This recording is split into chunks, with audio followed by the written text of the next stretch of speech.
اعوذ باللہ من الشیطان الرجیم بسم اللہ الرحمن الرحیم الحمد للہ رب العالمین والعاقبۃ للمتقین والصلاة والسلام علی خاتم النبیین محمد وعلی آلہ واصحابہ اجمعین۔ قال اللہ تعالی فی القرآن المجید ان الدین عند اللہ الاسلام، صدق اللہ العظیم۔ پناہ مانگتا ہوں اللہ رب العالمین کی شیطان مردود کے شر سے، شروع اللہ کے بابرکت نام سے جو بے انتہا مہربان اور رحم فرمانے والا ہے، اور تمام تعریفیں اللہ تعالیٰ ہی کے لیے ہیں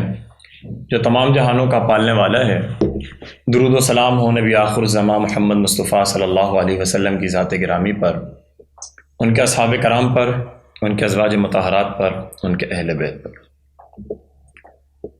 عزیزان محترم، الحمدللہ ہم سب مسلمان ہیں، اور اللہ کے اس بابرکت اور پاکیزہ دین کو ہم نے اختیار کیا ہے، اور اس دین کو ہم نے اختیار کرتے ہوئے کسی قسم کی زبردستی اور جبر ہمارے ساتھ نہیں کیا گیا، بلکہ مکمل خوشی رضا کے ساتھ سمجھتے ہوئے شعوری طور پر ہم نے اس دین کو اختیار کیا ہے۔ اور آج ہم اسی دین اسلام کے ایک جامع اور مکمل تصور پر گفتگو کریں گے۔ اللہ تعالیٰ نے ہمیں اس دنیا کے اندر پیدا کیا،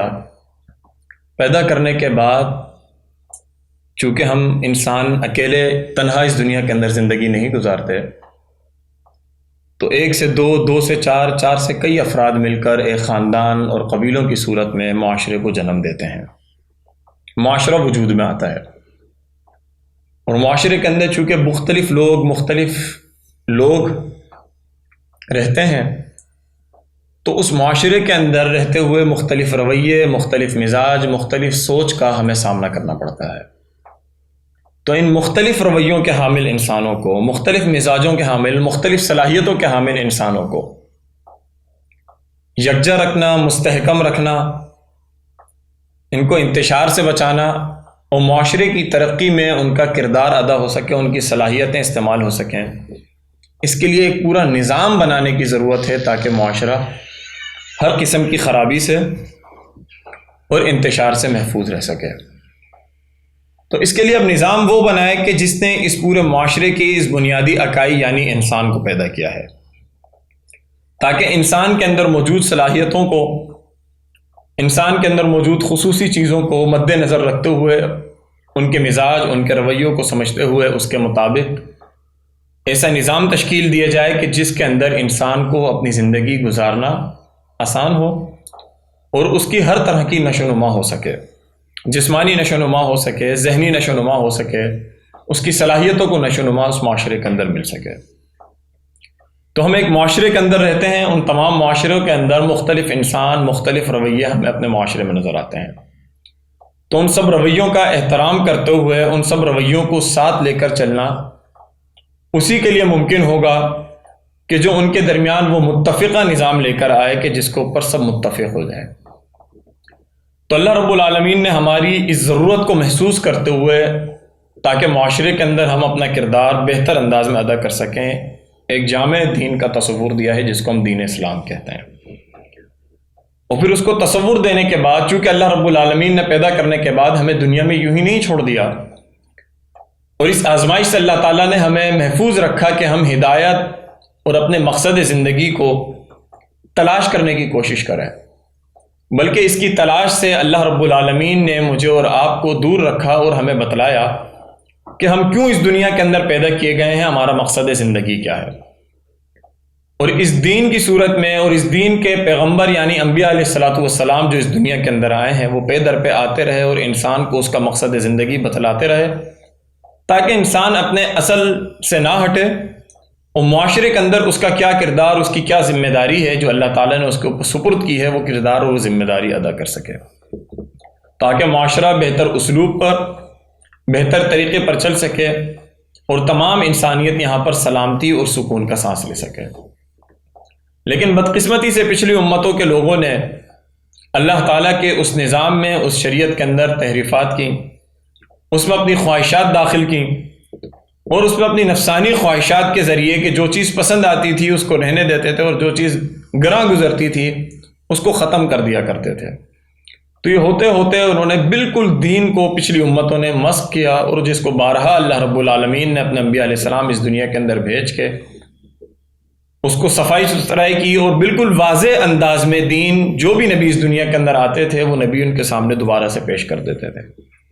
لیکن دعوت وہی ہوتی تھی کہ اللہ رب العالمین کو ایک مانو اور اس کے نظام کو اپنی زندگی کے اندر داخل کر دو، اس کی حلال کردہ چیزوں کو اختیار کر لو، اس کی جاری کردہ ہدایت کی تعمیل کرو، اس کے احکامات کی فرمانبرداری کرو، اور ان تمام چیزوں سے بچنے کی کوشش کرو کہ جس سے خالق نے تمہیں بچنے کا حکم دیا ہے، اور ان تمام برے کاموں سے اپنے آپ کو بچاؤ کہ جس کے نتیجے میں انسانیت اور اس پورے معاشرے کی تباہی ہو جاتی ہے۔ تو یہ انسانی معاشرہ ہے کہ جس کے اندر انسان کو 3 خصوصی میدان کے اندر ضروریات پیش آتی ہیں، کہ جہاں پر ایک ایسا متفقہ نظام اس کے سامنے پیش کیا جائے کہ جس کے اندر اس کی زندگی گزارنا اس کے لیے آسان ہو جائے، اور وہ اپنی زندگی گزارتے ہوئے عدل کے ساتھ، باہمی اخوت اور رواداری کے ساتھ اپنی زندگی گزارے، اور اپنے جو مقصد زندگی ہے یعنی کہ اس دنیا کے اندر عبادت کرنا، اس پورے معاملے کو وہ احسن انداز میں پورا کرتا چلا جائے۔ جبھی اللہ رب العالمین تقاضا کرتا ہے کہ ادخلوا فی السلم کافہ، یا ایھا الذین آمنوا ادخلوا فی السلم کافہ، اے لوگوں جو ایمان لائے ہو پورے کے پورے اسلام میں داخل ہو جاؤ، اور ولا تتبعوا خطوات الشیطان، کہ شیطان کی پیروی، اس کے رستے پر چل کر اس کی پیروی نہ کرو، انہ لکم عدو مبین، وہ تمہارا کھلا دشمن ہے۔ یعنی ہمیں بتلایا گیا کہ اگر اللہ کے رستے کی اتباع کریں گے، اس کے دین کے اندر مکمل داخل ہو جائیں گے، تو اسی کے اندر ہمارے لیے ہدایت اور اس کے لیے ہمارے لیے سلامتی ہے۔ اگر اس کو نہیں مانتے ہیں تو اس کی جگہ ہے جو رحمان کی جگہ جو دوسرا رستہ انسان اختیار کرتا ہے وہ شیطان کا بتایا ہوا رستہ ہے، جو خواہشات پر مبنی ہے، جو معصیت پر مبنی ہے، جو تباہی کی طرف لے کر جانے والا ہے، جو گمراہی کی طرف لے کر جانا ہے، جو اللہ رب العالمین سے دور کر دینے والا ہے، جو اللہ رب العالمین کے فرما برداروں کے بجائے نافرمانوں کے، اور اللہ رب العالمین کے وفاداری کے بجائے بغاوت پر مشتمل معاشرے کی طرف لے جاتا ہے۔ تو اللہ رب العالمین نے انسانی ضرورت کو محسوس کرتے ہوئے انسانی زندگی کے 3 بڑے شعبوں کے اندر، جس کو ہم معیشت کا شعبہ کہتے ہیں، معاشرت کا شعبہ کہتے ہیں، اور سیاست کا شعبہ کہتے ہیں، تینوں بڑے شعبوں کے اندر اللہ رب العالمین نے واضح، جامع اور مکمل ہدایات ہمارے سامنے دی ہیں۔ تو آج اگر ہم ان تمام ہدایات اور تعلیمات کے اوپر غور کرتے ہیں تو ہمیں پتہ لگتا ہے کہ ان تعلیمات پر اس وقت تک مکمل عمل درآمد نہیں ہو سکتا کہ جب تک دین کو غلبہ، دین کو قوت، دین کو اقتدار نہ حاصل ہو۔ آج ہمارے معاشرے کے اندر کانسیپٹ موجود ہے کہ دین کو معاشرے کے اندر سے یا اقتدار کے ایوانوں سے یا دین کی وہ حیثیت ختم کر دی جائے کہ جب دین کے پاس طاقت ہوتی ہے، قوت نافذہ ہوتی ہے، اس کی جگہ بس دین انسان کا انفرادی عمل تک محدود کر دیا جائے، اور انسان نماز، روزہ، زکوٰۃ جتنا چاہے کرے، اور اس کے اندر اس کی مرضی اس کو ہو، کوئی زبردستی اس کے ساتھ نہ ہو۔ تو اس پورے فلسفے نے اسلام کی اس پوری روح کو، کہ جس کے اندر اسلام ایک قوت کے ساتھ موجود تھا، اسلام ایک پورا نظام کے ساتھ موجود تھا، اس کے اندر انہوں نے ڈاکہ مارا ہے۔ اور اگر ہم محسوس کریں کہ ہماری پوری آج کی پوری موجودہ معیشت، یا اس سے پہلے بھی پچھلی امتوں کی جو پوری معیشت تھی، جو سود کے کاروبار پر مبنی تھی، جو خیانت پر مبنی تھی، جو ملاوٹ، دھوکے بازی اور ذخیرہ اندوزی کے اوپر مبنی تھی، اس کے خلاف اللہ رب العالمین پچھلی امتوں کو بھی متنبہ کرتا رہا، اور اس امت کو بھی اللہ رب العالمین نے پچھلی امتوں سے سبق حاصل کرنے کا کہا ہے۔ اور لازمی سی بات ہے کہ اس پوری واضح تعلیم کے بعد کہ سود کو حرام قرار دیا گیا ہو، سود کو اللہ اور اس کے رسول کے ساتھ جنگ قرار دیا گیا ہو، لیکن اس کے باوجود ہمارے معاشرے کے اندر ہماری معیشت سودی نظام پر مشتمل ہو، تو اس سودی نظام پر جو مشتمل معیشت ہے اس کی وجہ یہ ہے کہ جو ہمارے طاقت کے جو مراکز ہیں، جو قوت ہے اس پورے نظام کو، اس معاشرے کو چلانے والی، وہ ان لوگوں کے ہاتھ میں ہے کہ جو اللہ رب العالمین کے باغی اور نافرمان ہیں۔ تو اپنے مفاد کے لیے، اپنے معاشی فائدے کے لیے وہ اللہ اور اس کے رسول کے ساتھ جنگ کر رہے ہیں، اور ہم پوری قوم چونکہ معاشرے کا حصہ ہے، اس جنگ کا ہم اعلی کار بنے ہوئے ہیں، ہم نہ چاہتے ہوئے بھی اس جنگ کا حصہ ہیں۔ تو اس پورے سودی نظام کو ختم کرنے کے لیے ضرورت ہوگا کہ ہم اختیار اسلام کے مطابق کر لیں، تاکہ اسلام اس پورے سودی نظام کو، جس طرح نبی کریم صلی اللہ علیہ وسلم نے مدینے کے اندر اعلان کر کے جڑ سے اکھاڑ پھینکا تھا، اس طرح ہم بھی اس پورے سودی نظام کو اکھاڑ پھینکیں۔ اسی طرح معیشت کے حوالے سے بات کی جائے، جو ذخیرہ اندوزی ہمارے معاشرے میں ہوتی ہے، جو ملاوٹ ہوتی ہے، جو تجارت کے اندر فراڈ اور دھوکہ کیا جاتا ہے، یہ تمام امور ہیں کہ جن کو اگر ہم ختم کرنے لگیں تو یہ انفرادی طور پر انسان ختم نہیں کر سکتا۔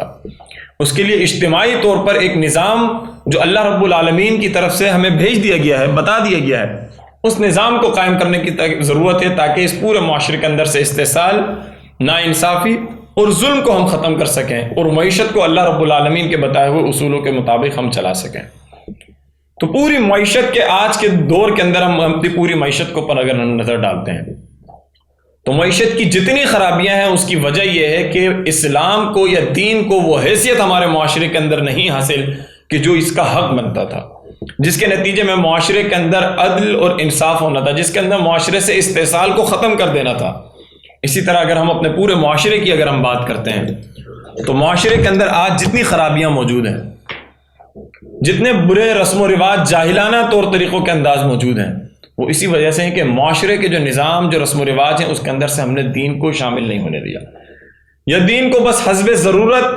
یا جتنی ہماری خواہش ہے اپنی پسند کے مطابق اس کو داخل کیا، باقی دین کی مکمل تعلیمات سے ہم نے انحراف کیا ہے۔ اور اگر ہم پورے معاشرے کے اوپر نظر ڈالتے ہیں تو ہمیں پتہ چلتا ہے کہ شرک و بدعت کا اس پورے معاشرے کے اندر کتنا اثر رسوخ ہے۔ چوری، زنا، بدکاری، شراب نوشی، کون سی خرابی ہے جو آج ہمارے اس معاشرے کے اندر موجود نہیں؟ اور اگر ان تمام خرابیوں کی تفصیل بنا لی جائے، لسٹ بنا لی جائے، تو ان خرابیوں کو دور کرنا ایک فرد کی بات، اس کی استطاعت نہیں ہے کہ ان ساری خرابیوں کو دور کر سکے۔ اس کے لیے ضروری ہے کہ کوئی نظام بنایا جائے، کوئی قوت ہو کہ جو پوری حیثیت کے ساتھ اس پورے خرابیوں کو معاشرے کے اندر سے ختم کر سکے، اور پوری قوت کے ساتھ ان اصولوں کو لے کر آئے کہ اس نظام کو لے کر آئے کہ جس کے اندر یہ خرابیاں پنپ ہی نہ سکیں۔ تو اللہ رب العالمین اسلامی پورے معاشرے کو بنانے کے حوالے سے ایک نظام دیتا ہے، ایک نظام عدل عطا کرتا ہے، امر بالمعروف ونہی عن المنکر کا فریضہ انجام دینے کا حکم دیتا ہے، شہداء علی الناس کا حکم دیتا ہے، امر بالمعروف کا حکم دیتا ہے۔ تو یہ کام اگر انفرادی طور پر انسان کرنا شروع کر دے گا تو سوائے دعوت و تبلیغ سے بات آگے نہیں بڑھے گی، اور ہمارے معاشرے کے اندر یہ کام برسوں سے جاری ہے۔ آج ضرورت اس بات کی ہے کہ اپنے معاشرے کے اندر اس تمام برائیوں کا اگر ہم سدباب کرنا چاہتے ہیں تو اس کے لیے قوت کو ہم نے استعمال کرنا ہوگا، اور قوانین کے ذریعے سے، قانونی اداروں کے ذریعے سے ہم نے اس پورے اسلامی نظام معاشرے کو جو آج ہمارے درمیان ناپید نظر آتا ہے، دور نظر آتا ہے، اس کو لے کر آنا ہوگا تاکہ معاشرے کو ان تمام خرابیوں اور برائیوں سے ہم پاک کر سکیں۔ تو عزیزان محترم، اسی طرح ہم سب مسلمان ہیں، اللہ رب العالمین نے بندگی کے لیے ہم اور آپ کو پیدا کیا۔ ہمارے معاشرے کے اندر بندگی کا ایک کانسیپٹ یہ دیا گیا کہ نماز پڑھ لینا، روزہ رکھ لینا، زکوٰۃ ادا کر دینا، اور زندگی میں کبھی جب موقع ملے حج کر لینا ہی دین ہے، اور یہی مکمل عبادت ہے۔ زیادہ ہو گیا تو تلاوت کر لیے اور ذکر و اذکار کر لیے گئے، اور اگر کوئی اپنے آپ کو زیادہ عبادت گزار ظاہر کرنا شروع کر دے تو وہ خانقاہوں کا رخ کر لے، وہ ان لوگوں کی محفلوں میں چلا جائے کہ جن کا کام صرف دنیا سے لوگوں کو دور کرتے ہوئے اللہ ہی اللہ کے نام پر اصلاح معاشرے کے کام سے دستبردار کرانا ہو، جو چاہتے ہی ہیں کہ معاشرے کے اندر مومن کا جو ایک کردار اور فریضہ بنتا ہے ان تمام ذمہ داریوں سے مومن دور ہو جائے، فرار اختیار کرے اور جا کے مجاور بن جائے، وہ جا کے خانقاہی نظام کا حصہ بن جائے اور اپنے آپ کو سمجھے کہ ہم نے اپنی تذکیر کر لی ہے۔ یہ اتنا تباہ کن کانسیپٹ ہے جو ہم نے دیکھا کہ پچھلی صدیوں کے اندر ہماری اس پورے اسلامی معاشرے کے اندر آیا، جس کے نتیجے میں برے لوگوں کو اور ان کی پوری برائیوں کو معاشرے کے اندر پھیلنے کا، فروغ پانے کا موقع ملا، اور ان کا کوئی ہاتھ پکڑنے والا نہیں تھا، ان کو کوئی روکنے والا اس معاشرے کے اندر موجود نہیں تھا۔ جبکہ نبی کریم صلی اللہ علیہ وسلم نے جب ریاست مدینہ قائم کی تو اس ریاست مدینہ کے قائم ہونے کے بعد یہ نہیں دیکھا گیا کہ ریاست مدینہ کا جغرافیہ کیا ہے، اس میں لوگ کتنے ہیں، ہماری عسکری طاقت کتنی ہے، ہماری معیشت کی کیا صورتحال ہے۔ ریاست مدینہ کے قیام کے فوراً بعد ہی ہم دیکھتے ہیں کہ اسلام کا معاشی نظام پوری قوت کے ساتھ نافذ ہوتا ہے۔ اسلام کا معاشرتی نظام، اس کے حدود، اس کی تعزیرات، اس کی تمام تر قوانین، جس کے نتیجے میں معاشرے کے اندر سے منکرات، فواحش اور ان تمام خرابیوں کا خاتمہ ہو سکتا ہے کہ جس کے نتیجے میں معاشرہ تباہی کی طرف جانے سے بچ جاتا ہے۔ اور ہم نے دیکھا کہ مدینے کو دنیا کے اندر سب سے زیادہ سلامتی والا شہر کی حیثیت حاصل ہوئی۔ تو ریاست مدینہ کا ترہ امتیاز تھا، اس کی خاصیت یہ تھی کہ جب اس کے اندر اسلامی نظام قائم ہوا تو وہ ریاست مدینہ کے جہاں پر باہمی انتشار و اسلام آنے سے پہلے موجود تھا، وہی ریاست مدینہ کے باسی پوری دنیا کے اندر پھیلتے ہیں اس ریاست کو مرکز بناتے ہیں اور اس کے بعد پوری دنیا کے اندر اسلام کا، امن اور سلامتی کا ہم نے جھنڈا اور پھریرا لہراتے ہوئے ہم نے دیکھا۔ تو اس سے معلوم یہ ہوتا ہے کہ نماز کا حکم جو اقیم الصلاۃ کا حکم ہے وہ اسی وقت کے لیے ہے کہ جب آپ کے پاس ریاستی قوت موجود ہو، ورنہ نماز پڑھ تو سکتے ہیں، نماز کا نظام آپ قائم نہیں کر سکتے۔ زکوٰۃ کا جو پورا ایک سینٹرلائز نظام موجود ہے جس کے نتیجے میں معاشرے کے اندر سے غربت کا خاتمہ ہوتا ہے اور معاشرے کے اندر ضرورت مندوں کی ان کی حاجت روائی ہو سکتی ہے، لیکن آج ہمارے معاشرے کے اندر ہم دیکھ لیں کہ ہمارے زکوٰۃ کا کیا نظام موجود ہے۔ لیکن اگر اسلامی نظام ہوتا، اسلامی حکومت ہوتی تو پوری قوم کو اس کو پر اعتبار ہوتا اور سرکاری بیت المال کے اندر زکوٰۃ جمع کی جاتی ہے، اور پھر اس کے بعد سینٹرلائز پوری ملک کے اندر تمام ضرورت مندوں کو ریاست یہ زکوٰۃ دیتی تاکہ ان کی زندگی کے اندر سے بدحالی ختم ہو سکے اور آسودہ زندگی وہ بھی گزار سکے۔ اور یہ ہم نے دیکھا ماضی کے اندر کہ جب نظام خلافت قائم تھا تو نبی کریم صلی اللہ علیہ وسلم کے اس دنیا سے پردہ فرمانے کے باوجود بھی ایک طویل عرصے تک یہ ایتاء زکوٰۃ جب تک چلتی رہی، یہ نظام قائم رہا، تو مسلمانوں کو مالی بدحالی سے اللہ رب العالمین نے نجات عطا فرمائی، جو ہم سب کی خواہش ہوتی ہے کہ ہماری معیشت بہتر ہو جائے، اور اسی طرح ہماری خواہش ہے کہ ہمارا معاشرہ بہتر ہو جائے، مجھے تحفظ حاصل ہو، امن حاصل ہو۔ تو اس دنیا کے اندر اللہ رب العالمین نے اپنا نظام میرے اور آپ کے سامنے پیش کیا ہے۔ عبادت کے بھی جو پورے تقاضے ہیں وہ اس وقت تک پورے نہیں ہو سکتے جب تک ہم اس دین اسلام کو حقیقی طور پر اپنے معاشرے کے اندر نافذ نہ کر دیں۔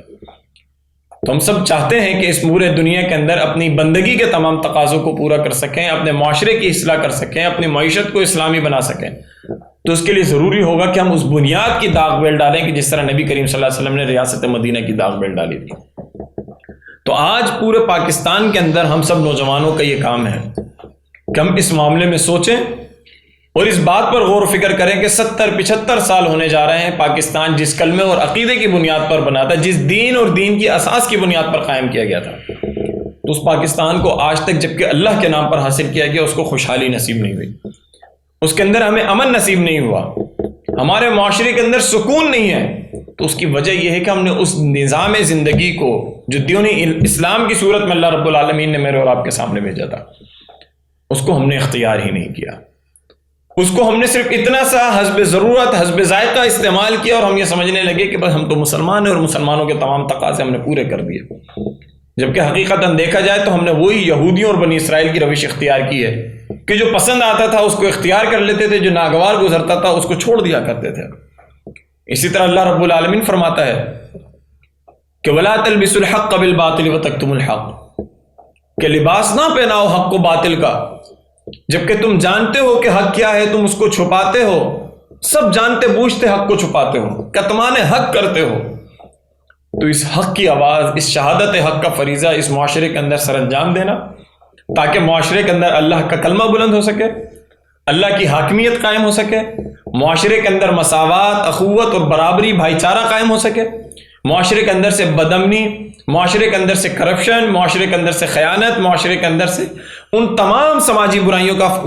خاتمہ ہو سکے کہ جن سے آج مجھے اور آپ کو، جس کے اندر ہم گرفتار ہیں، ڈوبے ہوئے ہیں، اور ہم سب کی خواہش ہے کہ اس کے اندر ہمیں نجات ملے۔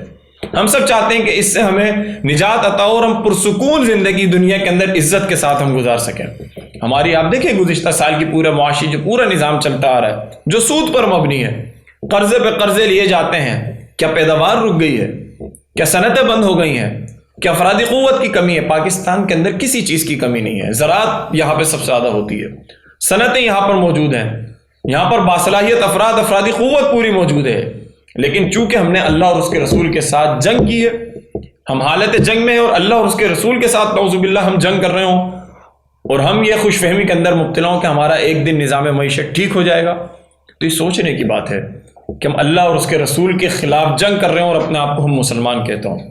اللہ کے نظام ہمارے درمیان موجود ہے، ہم اس کو اختیار نہ کرتے ہوں اور ہم اپنے آپ کو مسلمان کہتے ہوں۔ دین کا ایک بڑا واضح منظم ایک نظام موجود ہو اور ہم اس کو اختیار کرنے سے گریزاں ہوں، اور ہم اس بات پر دعوے دار ہوں کہ ہم عاشق نبی ہیں، ہم تو سچے مسلمان ہیں، ہم تو حاجی اور نمازی ہیں، ہم تو ساری عبادات کرتے ہیں، جبکہ دراصل دیکھا جائے تو پورے معاشرے کے اندر جتنی خرابیاں موجود ہیں اس کی وجہ یہ ہے کہ ایک دین کا ناقص تصور ہمارے معاشرے کے اندر دیا گیا، دین کا مکمل تصور دینے سے، پیش کرنے سے گریز کیا گیا، اور میں سمجھتا ہوں کہ اس کی سب سے بڑی ذمہ داری ان اہل علم لوگوں کی ہے کہ جو اس دین کے ٹھیکیدار بنتے ہیں، جن کے گھروں کے اندر دین موجود ہے، جو کتابی صورت میں ان کے پاس قید ہے، جو قال اللہ اور قال رسول کی صدائیں بلند کرتے ہیں، جن کے پاس مسجد اور ممبر اور محراب موجود ہیں، لیکن انہوں نے اس ذمہ داری کو ادا کرنے میں کوتاہی برتی ہے۔ انہوں نے معاشرے کے اندر جب معاشرہ تباہی کی طرف جا رہا تھا تو امر بالمعروف کا حکم نہیں دیا، انہوں نے نہی عن المنکر کا فریضہ سر انجام نہیں دیا۔ اور یاد رکھیے گا، یہ صرف داڑھی والوں کے، قمیص شلوار والوں کے کام نہیں ہے، یہ صرف علماء اور مولویوں کا کام نہیں ہے،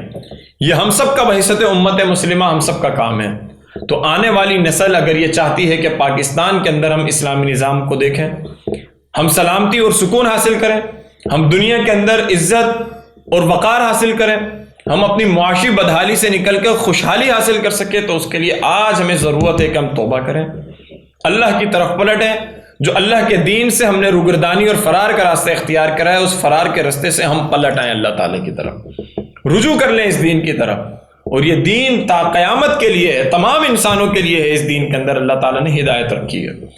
تو جس کے پاس توفیق ہوگی، جس کو اللہ رب العالمین احسان فرمائے گا، جو چاہتا ہوگا اس دنیا کے اندر اس کو سلامتی اور ہدایت ملے، تو یہ دین، یہ قرآن مجید، یہ نبی کریم صلی اللہ علیہ وسلم کی زندہ سیرت اس کو سب کچھ بخشنے کے لیے تیار ہے۔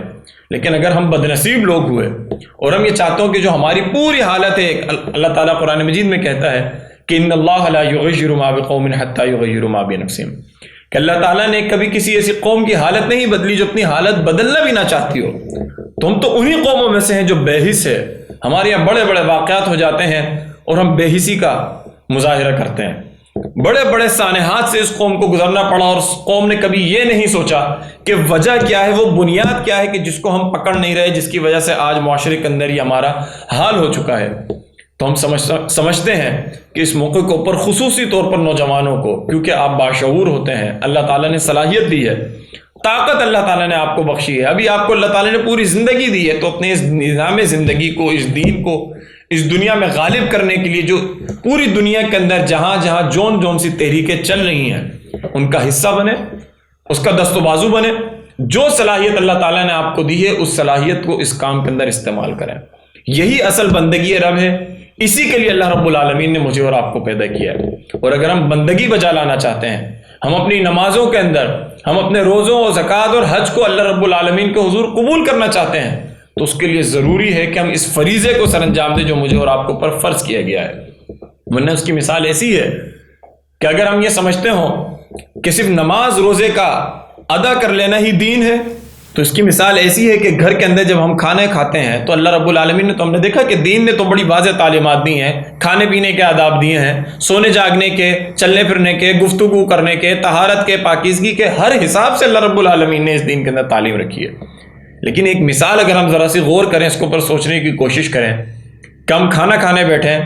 بسم اللہ پڑھ کر سیدھے ہاتھ سے کھانا کھانا شروع کریں،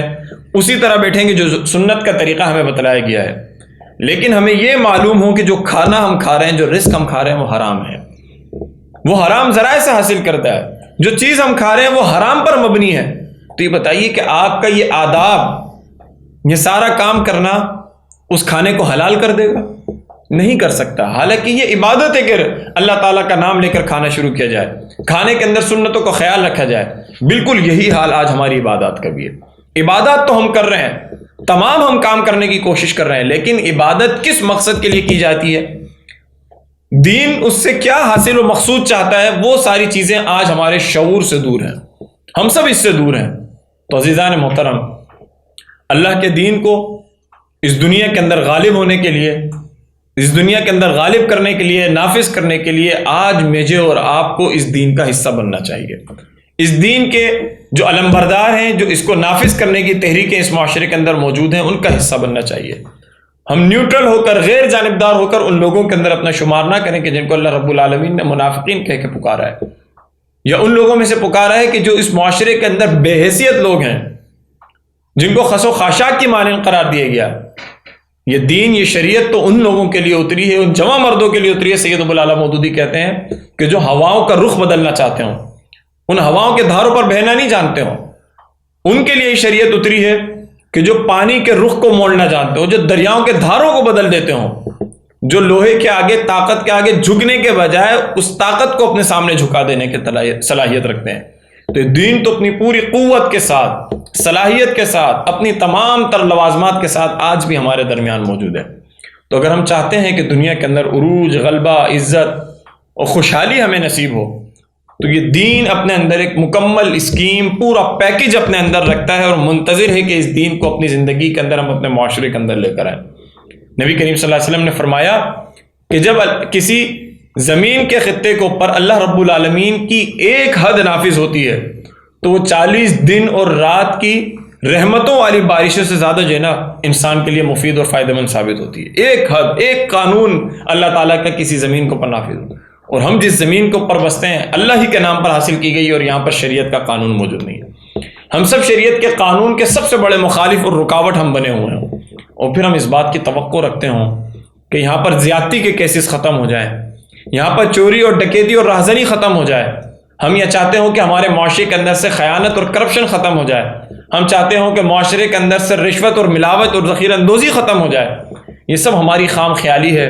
غلط فہمی ہے۔ یہ جتنے اقدامات ہیں صرف تمکویاں ہیں، اس کے علاوہ کچھ بھی نہیں، اس کا کوئی حاصل حصول ہمارے معاشرے کے اندر نہیں ہوگا۔ تو یہ اسی وقت ہو سکتا ہے کہ جب اللہ کا قانون یہاں پر نازل ہو، اس قانون کے خوف سے لوگ یہ سارے کام کرنا چھوڑ دیں، اس قانون کی طاقت کے خوف کے آگے سب لوگ جھک جائیں اور اللہ کی بندگی اختیار کر لیں۔ تو عزیزان محترم، آج کی اس پوری گفتگو کے اندر ہمیں یہ بات سمجھنی چاہیے کہ دین اپنے اندر ایک مکمل واضح تعلیمات، تصور رکھتا ہے انسانی زندگی کو گزارنے کا، معاشی نظام کے اندر بھی، معاشرتی نظام کے اندر بھی، اور سیاسی نظام جس کو ہم سب نے چھوڑ رکھا ہے، اس کو ان لوگوں کے حوالے کر رکھا ہے کہ جو معاشرے کے اندر اللہ تعالیٰ کے سرکش اور نافرمان لوگ ہیں، ان طاقتوں کے سپرد کر رکھا ہے، اور ہم نے مسجدیں سنبھالی ہوئی ہیں، ہم نے عبادات کر کے سمجھ لیا ہے کہ سب کچھ حاصل ہو رہا ہے۔ تو آج ضرورت اس امر کی ہے کہ دنیا پہ اندر اللہ کی زمین پر اللہ کے نظام کو نافذ کرنے کے لیے معاشرے کے اندر سے مومن اور مسلمان، اللہ کے مطیع فرمانبردار لوگ اٹھیں، وہ جمع ہوں، وہ منظم ہوں، ایک دوسرے کے ساتھ تعاون اور مدد کریں، اور اللہ کے دین کو اس دنیا کے اندر نافذ اور غالب کر دیں۔